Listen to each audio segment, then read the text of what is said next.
106 senelik muhteşem tarihi, kimsenin yanına bile yaklaşamadığı sayısız başarıları, müzesinde rakiplerinin 2 katı kupası olan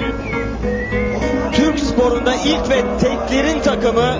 var olduğundan beri Türk olmayan takımların en çok yenen Türk takımı, ülkesinin medal iftiharı, UEFA ve Süper Kupa sahibi, dünyanın en büyük taraftar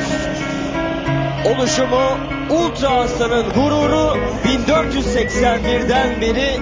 kültürün simgesi, 1905'ten beri sporun beşiği, anlı şanlı Galatasaray.